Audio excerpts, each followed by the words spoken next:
hope thing. Yes, we do. I'm not gonna ask you again. Put some pants on. You're freaking everyone out. How'd it go? Oh my God. Let's not get ahead of ourselves, shall we?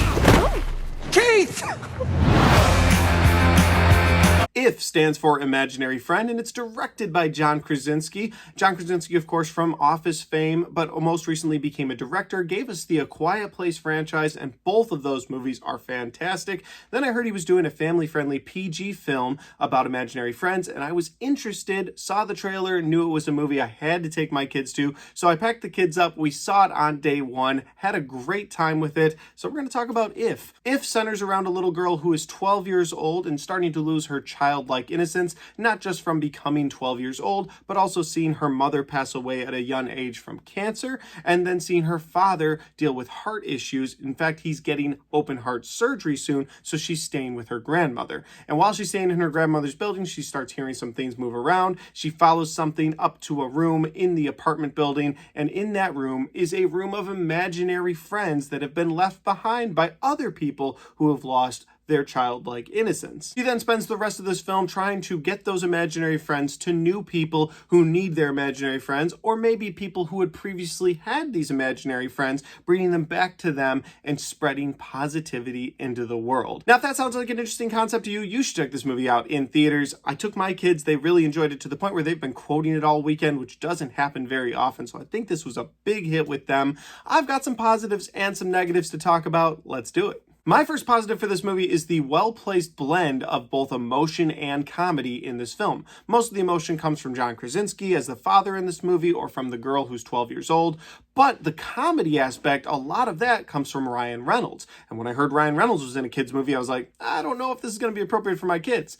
But he's able to keep it at PG level humor, which again, I appreciate as a dad, and his comedy really worked, not just for my kids, but for myself and my wife. But again, I really liked the blend of emotion and comedy in this film. The emotion really gets you at the beginning and the end, and the middle of this film is really just filled with Ryan Reynolds going on this quest with this girl to disperse these imaginary friends, and most of that comedy really worked. My other positive for this movie is that this is a cute, family-friendly film, and I should be able to stop there, but I'll elaborate. What I mean by that is there have been movies recently that come out that I don't know if I want my kids to watch yet. Most notably, Disney movies that have come out where I'm like, I don't know if I need to screen these first before I give them to my kids. And that's terrible. Like, I feel like you should be able to just turn on a kid's movie and let kids watch it. I'm not trying to preach at you guys here, but that's just how I feel as a dad. Those of you who aren't parents, you may not understand. Those of you who are parents, I would hope you do understand, because you don't want your kids to just watch anything. And so sitting down with my 6, 7, and 9-year-old to watch this film, I was like, we're taking a little bit of a gamble here,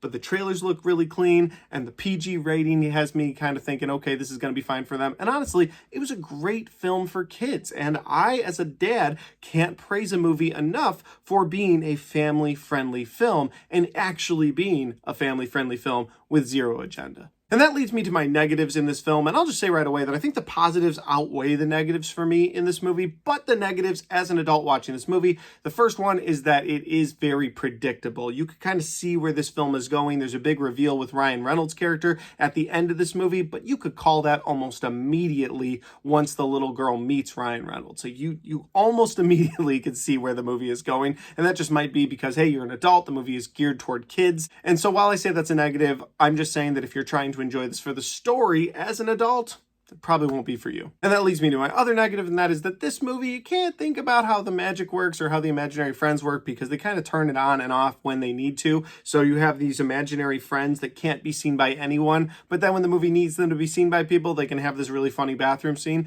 And the scene itself is funny, but when you're watching this film, you're just kind of like, all right, well, you've clearly just switched the rules up for how this thing works time and time again. And you're just kind of making it fit your narrative however you need to. Again, these are just gripes on a movie made for kids from an adult. You kind of see the movie coming, and you also kind of see that the movie bends its rules to kind of fit the narrative of the story. But again, not bad things, just things that I noticed throughout. Overall, I was really glad I took my kids to see this movie. This wasn't like my favorite movie of the year, but it had solid emotion in it. It had solid laughs in it. I liked this movie for what it was, but my kids loved this thing. They have been tripping over Keith all weekend. And honestly, as a dad watching that happen, someone who loves movies, seeing them connect with a movie so well, it just makes me happy. This is a movie I plan on watching with them again in the future on streaming whenever it hits Paramount Plus. But those are just my opinions because that's my review for If. Guys, have you had a chance to see If yet? If you have, let me know in the comment section down below where we agree or disagree. I love going back and forth with you guys.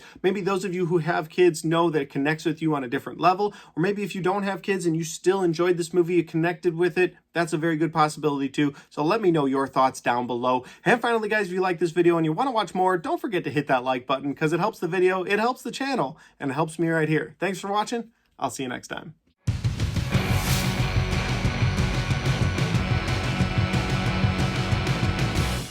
Alright guys, we got to the end of my If review, and I'll be honest with you, there's a fun movie in there, not a ton of substance, and so I didn't have a lot to say in this review. But I still enjoyed the movie and wanted to get a review out for you guys. If you enjoyed this and you want to check out other content that's on my channel, well, I've got all of my 2023 movie reviews right there, and I've got all of my 2024 movie reviews right there.